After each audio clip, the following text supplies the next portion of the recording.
Welcome back to Soulful Speaking. My guest today is Laura Rose.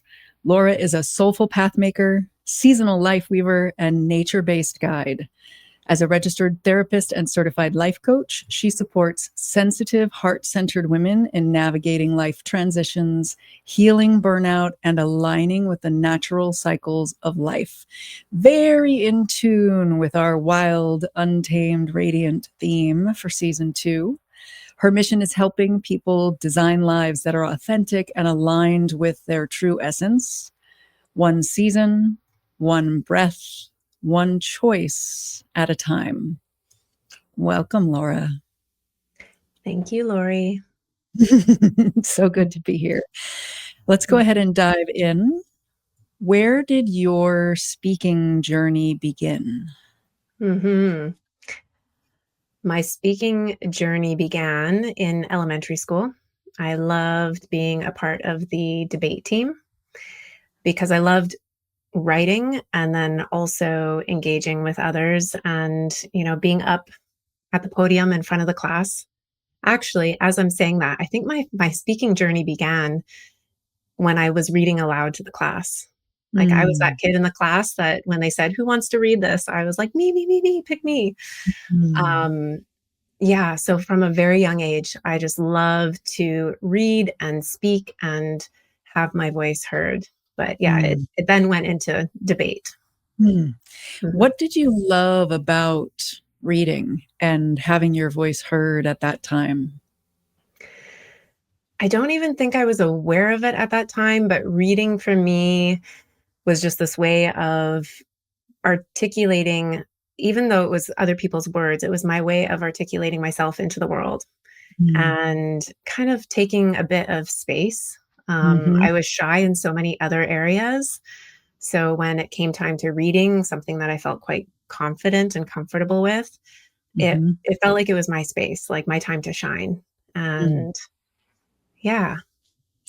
And that led you to debate. And where else did it lead you?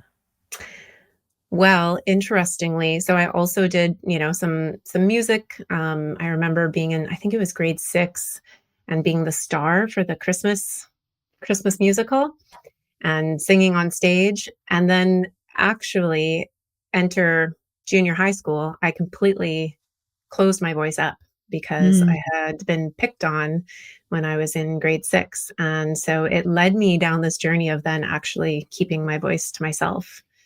I wish I could say it led me to being on stage and greater things and going into drama and expressing myself, but it actually turned a different path. And I found myself for many years suppressing my voice and stopping speaking. It feels like high school, whether we stop speaking at that point, for many of us, whether we stop speaking at that point or we make another choice to handle the cauldron, the crucible that high school can be in the face of the bully. It's like the true voice, the soul's voice, goes offline or out of sync. And for some people, that's silence. And for other people, it's like my mouth is moving and words are coming out, but I'm sort of saying what I think needs to be said in the way it needs to be said in order to be safe. Yeah, definitely resonate actually with both of those.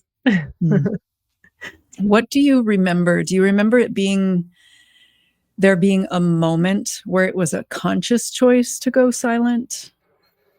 Or for you, was it a more gradual process with moments? I feel like there was this moment of, oh, I'm not safe. I'm not safe to speak up. I'm not safe to actually show up and express myself. And I feel like there was multiple things. I mean, of course, being a teenager, the memories get a little foggy, but I do remember feeling like, okay, I actually don't get to show up and express myself in this way. I need to figure out, like, it was almost this retreat so I could figure out who I needed to be in the world and how I needed to show up. And so I kind of went into this introversion of, yeah, how am I going to be? And it took a lot of time to figure that out. And I'm guessing that there was an identity, who you were going to be, that was the safe version of you. What was that? Who was that person when you found it? Mhm. The safe version looked like learning how to be more quiet, turning to other people for cues on how I should show up, who I should be, what I should look like even.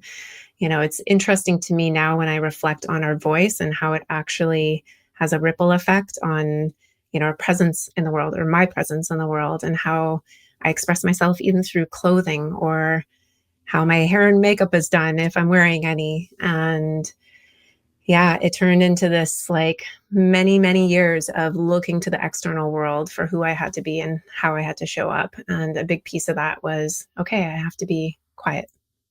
Mm-hmm. Mhm. And what is your relationship to speaking now? Mm. It's shifting and changing. I would say I'm wanting to get more into speaking. I have this little intuitive, you know, nudge or knowing that I'm meant to be speaking in front of more people than I am. I do a lot of one-on-one sessions, but I know I'm meant to be in groups. Mm-hmm. And for me, a big piece and pivot of that shift has actually been singing and chanting and using my voice in different ways. Mm-hmm. And it's been a really big healing process in that of like actually just expressing sound rather than Mm. worrying about articulating, these thoughts. Yeah. Um, mhm, Yeah. I remember writing on like one of my older websites that um, speaking begins in a pre-language space, and there's a vibration and a meaning, and the urge for what we want to communicate starts somewhere else. And our society, because of things like, who do you need me to be in order to be safe? For me, I've recently uncovered, as you know, it's like, well, it's like this good girl thing. If I mm, do the good thing, the right thing, don't ruffle any feathers, don't seem too wild or weird or out there, that was my equivalent of the safe zone. And from the world doing all of that and many other things, it felt to me like the world is expecting the words to do all of the work of connection and communication. mhm, And it can never do that. And there's a Maya Angelou quote that I love: words mean more than what is set down on paper. It takes the human voice to infuse them with deeper meaning. And it feels like the you that was reading aloud in class knew that. And that was part of the gift that you had at whatever age that was already. I can bring this to life. It's my gift or one of my gifts, and I'm comfortable doing it, so I will do it. And now through sounding, chanting, and singing, you're finding your way back to that gift. mhm. I really appreciate the way you're articulating it for me, Mm. which is also the benefit of words. And as you were speaking, I was, reflecting on that, right? I had that enthusiasm when I would be speaking and bringing something to life. And I Mhm. noticed that even when I'm storytelling, it is different, reading it in my mind as opposed to bringing voice to it, bringing that Mhm. expression, that emotion that comes. And at the same time, I notice when it comes time to speaking for myself, Mhm. sometimes it feels like there aren't adequate words in Mm. the English language in particular. I don't know if I would have the same challenge if I spoke a different language. Mhm. But I notice sometimes there's pieces missing for me, and so that's where sound kind of fills that out. Mhm. Mm. I love that. The freedom to use the sounds. Um, Sometimes I feel like there isn't a word in the English language to quite capture a thing. And sometimes we haven't found our way to some words. And when we're in it, I never know which one is it. Mhm. I was in business for like 12 years before I said the sentence, presence begins where primal and purpose meet. And it came Mm. in and it was like, oh, that's truth. And that's what I've been trying to explain to people for 15 years in more words. And one day it just came in and I went, how on earth did it take me 15 years to get to that? And yet, anytime we speak, anytime we sound, anytime we use our voices, it's like we're discovering and expressing our soul's purpose. Mhm. Mm. That that resonates. Expressing the soul's purpose. Hmm. Mhm. Um, what are your biggest dreams for your voice in the world? Hmm. Very easy question to answer. Well, my biggest dreams for my voice are that it actually gives space for others to liberate their voice. Mm. And that in expressing myself and using my voice, it actually gives that permission because I notice, this tendency that we have as humans, which makes sense. We turn to other people for permission on how to be in the world. Mhm. And, this wild woman energy that I've been embracing, um, a big piece of it is I'm now living on an acreage with landmates who also understand this need to express. And so I get to sing and chant and do whatever I want to do at the top of my lungs. And nobody is saying, can you please be quiet? It's like, Mhm. oh, I heard you chanting this morning. I didn't want you to stop. Mm. And so I want to be able to do that to, give other people that same permission.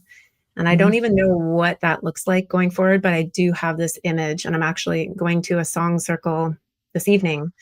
And I have this image of just being in a circle and giving women in particular permission to just sound however they do Mhm. and not be afraid of how they look, how they sound, what comes out, even. It's just that full permission to express everything.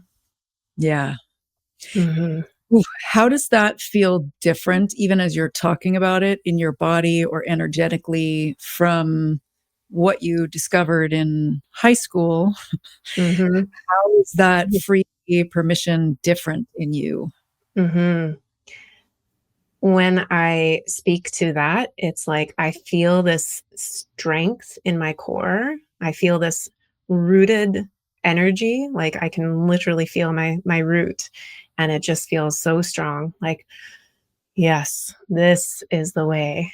Mm. Versus and really expansive and free. Versus, the high school version was just very constricted and tight and anxious, like really, really anxious, actually. Mhm. Yeah. A lot of fear because what I noticed is when I don't get to express myself, I mean, not only is that saying no to things I want to say yes to, but it's also saying yes to things I want to say no to and giving Mhm. myself that space instead of that constricted energy. Yeah. And when we don't know, it's almost like there's a set of rules in high school that aren't logical and aren't organic or part of any kind of natural flow that we would understand. So we never know, when is the bully going to go off? Hmm. When are there going to be snickers if I speak up and answer a question fully in class because I know it and I love this moment of the subject matter, which can really have a cost. Absolutely. And I mean, it makes sense. We're starting to look to our peers for how we fit in and belong in the world. And during a time where there's all these hormones, and, when I studied um, childhood development, in therapy school. I was like, okay, this makes sense why it happened. And of course, that teenage version of myself still conditioned to all these patterns that I now Mhm. get to unravel and yeah, reprogram. Do you think that there is a way that society could do things differently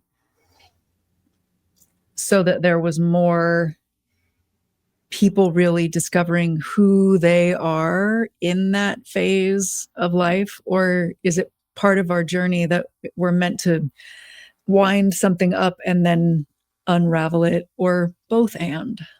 Hmm. How much time do we have? I know. That's a question I haven't There's asked anybody else. okay. Yes, I believe there is an element of both because I do feel, we could have ideal conditions, like it's the nature versus nurture. You could have all the ideal conditions and you're still going to have things to unravel. And I do believe that our education system needs to be shifted. I actually almost became a school teacher, and my Mm, parents are both they're both music teachers, in fact.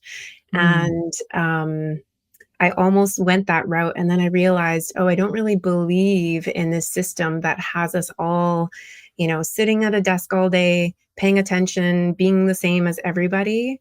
mhm, Then I went and traveled to, New Zealand and saw the green school there and the way that they actually encourage students to tune into, oh, what time of day do you want to be learning math? What time of day do you want to be doing music? When are you wow, going to go out in the garden? Like they had so much more autonomy and freedom. And they were also integrated with kids of different ages rather than just this one grade that you are only connecting with kids and not having that diversity.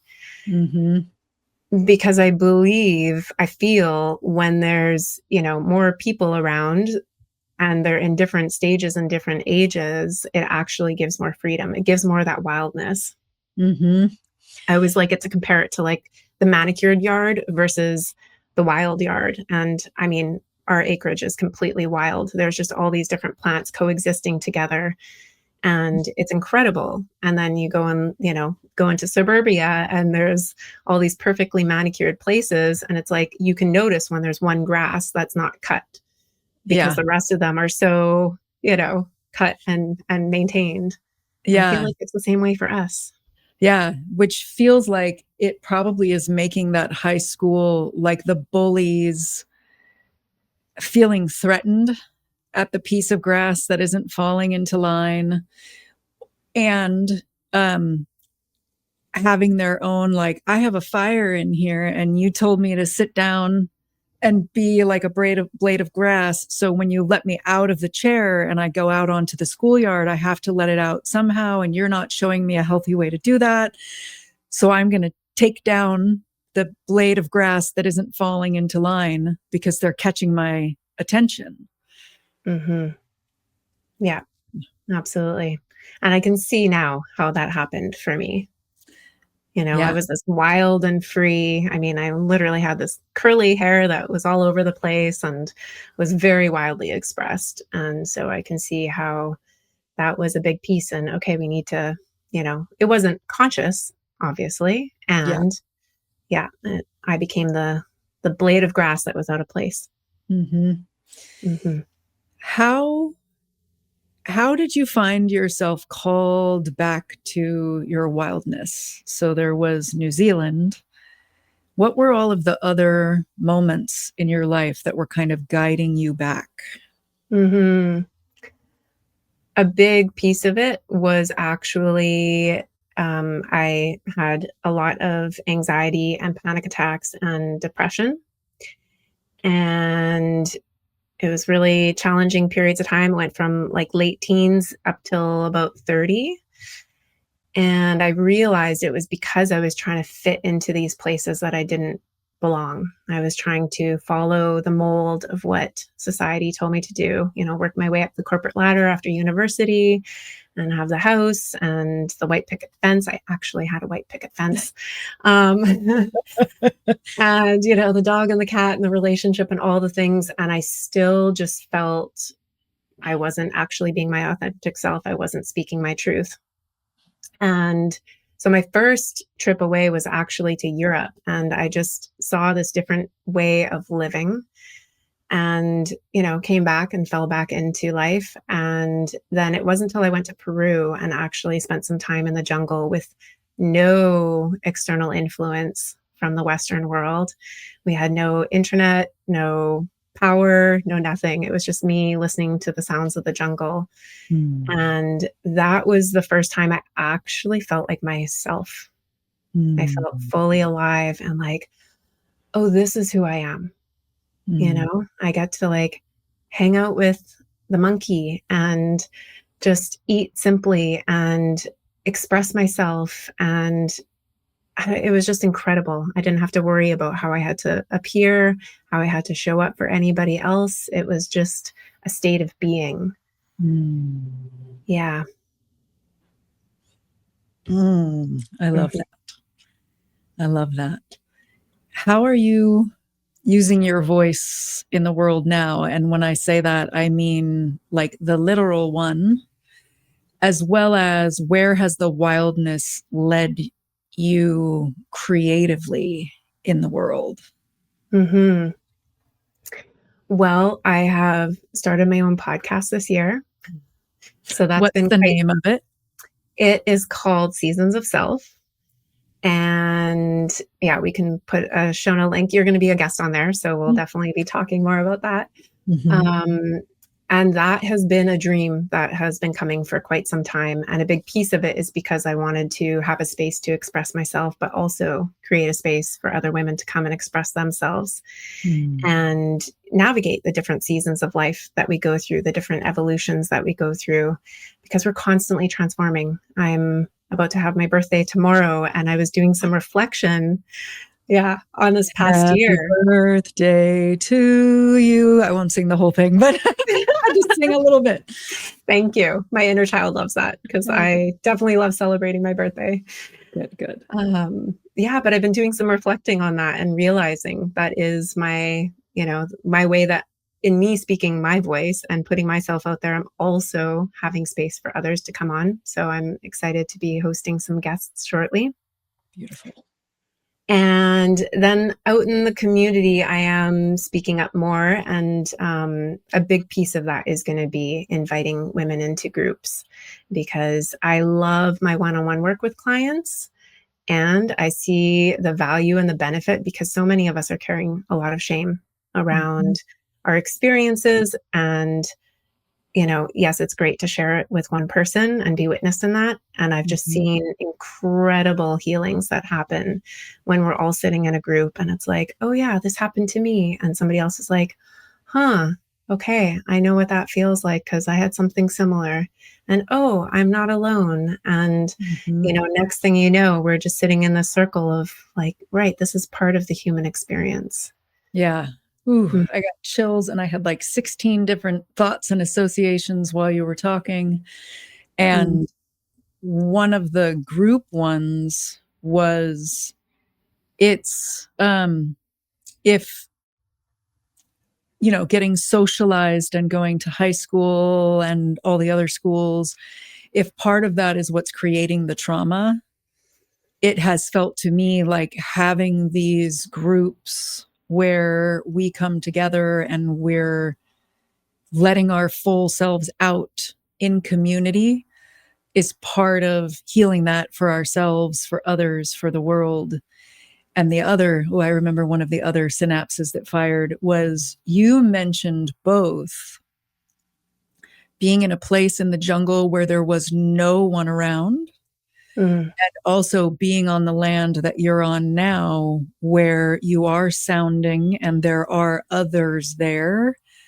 So there is a community, and it feels like both of those ends of the spectrum for you and probably for me as well. Um, they're part of the magic that we notice and part of the magic that we're here to hold the space for people. mhm.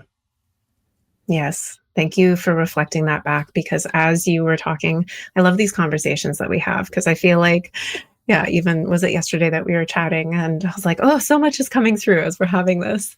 Yeah. And the jungle actually gave me access to my voice because there's all of these sounds. And I had countless recordings of the shift in the day and Mm, then the night. And it was mm, just this like, you could feel this flow of, okay, and now it's the nighttime sounds in the jungle. And then, mm, oh, now it's coming into dawn, and you could just hear the shift and that connection with nature. I mean, that is what has given me permission to be so wild and free. mm, Yeah. mm, mm, mm. I feel like you're going to have many appearances back here and we're going to have many conversations together. If you could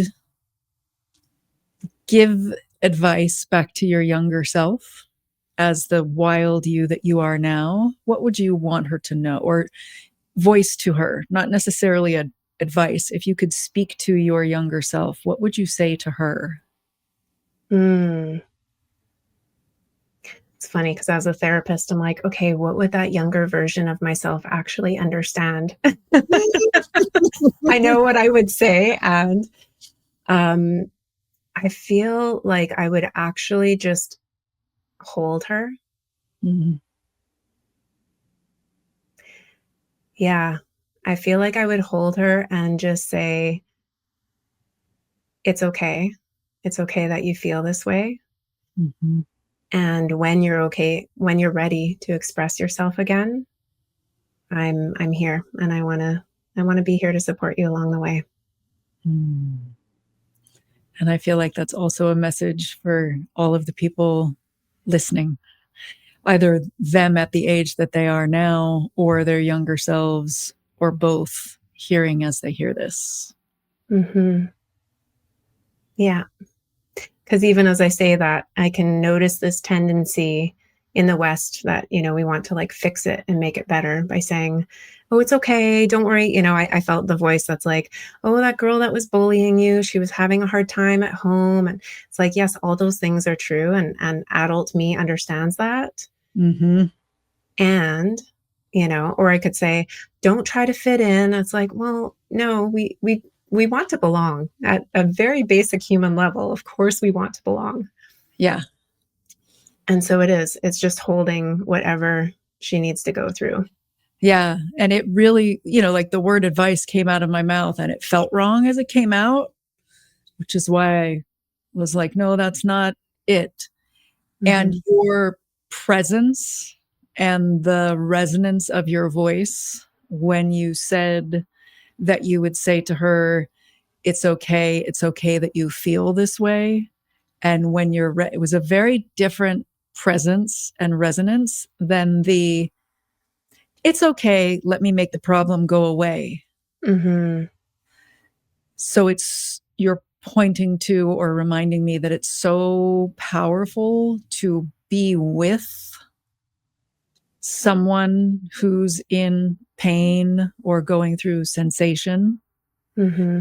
which is different than fixing it for them as much as we want to with the people that we love. Even Hmm. just saying, I wish I could fix this for you is different than let me give you the advice that will fix it for you, which is why my brain was like, in a body. The word advice came out and I was like, that's not Hmm. mean. Yeah. Yeah. Yeah. If people are drawn to you and want to connect with you to go deeper into their own conversation with you, where can they reach you? Mm-hmm. And I love connecting with people. So that is another piece that I, tell. It's like that was one of my passions traveling the world was just meeting new people and having those connections and conversations. So even if it's, just a conversation, feel free to reach out. They can find me on Instagram, or I guess I'll also give you my website and they can reach out and, see if my energy resonates for them and they want to continue a conversation. But Instagram's a pretty easy way to connect with me. Beautiful. Yeah. Beautiful. And I'm feeling the urge to say, is there anything else you want to say in this conversation before we slide into our Pivo pivot in order to feel complete today? I would just like to express gratitude. Mm. Yeah. I'm noticing I'm just really grateful for, as I continue to open up and express my voice, these aligned conversations and connections that are occurring. Mhm. Coming from the corporate world, I spent a lot of time in networking events and then shut that down for a while when I was like, I'm wild. I'm just going to go and hang out with the birds and the trees and, go swimming in the ocean all day. And it was just a month ago that I started going to more networking and connecting events and using my voice and showing up. And Mhm. that's how this connection happened and this conversation. Yeah. So I have the gratitude that now, it's the same thing in the sense that it is networking and connecting, but it's a completely different resonance and energy. Yeah. And yeah, so I'm really grateful for you for having, the opportunity, for creating the community, for creating this space for people to show up. And yeah, thank you. Thank you. And thank you to Berlin Komar, who told you about the group. And I realize I'm one of the things I'm attempting to do this year is to remember to do the things of like letting people know what the heck it is we're talking about in case they're going, what is that? I want to go. It's called Magic Connections. You can find it on my website. And if it speaks to you and you like our conversation and you want to have conversations with people like us, listener, you can join that as well. And Yeah. now it's time for our Pivo pivot. Okay, I'm ready. All right. Laura, what is your favorite word? Joy, What is your least favorite word? hate, What turns you on creatively, spiritually, or emotionally? mm, dancing, What turns you off? being stuck at a desk, What's your favorite cuss word? fuck, What sound or noise do you love? hmm, Love it. What sound or noise do you hate? machinery that's like building construction. There's a digger right now that's like digging up the earth, and it really grates me. Yeah. Oh. Hmm. Hmm. What profession, other than the ones you've already tried, would be fun to try? Oh, I'd still like to try teacher. What profession would you not like to do? Doctor. And Laura, what do you hope people say about you on your 100th birthday? Hmm. That I made a difference for them. Well, in the synchronicity of things, I am incredibly grateful to you. I feel like you are making a difference for me. I'm also very grateful that we've found our way to each other. And I look forward to many, many conversations like this, recorded or not. Hmm. And if you're listening to this and you enjoyed this episode, please like it, rate it, share it, click it, whatever all the things are in order to help the pulse of this kind of conversation find the other people out there that are looking for something like this. Thanks so much, and I'll see you back here next time.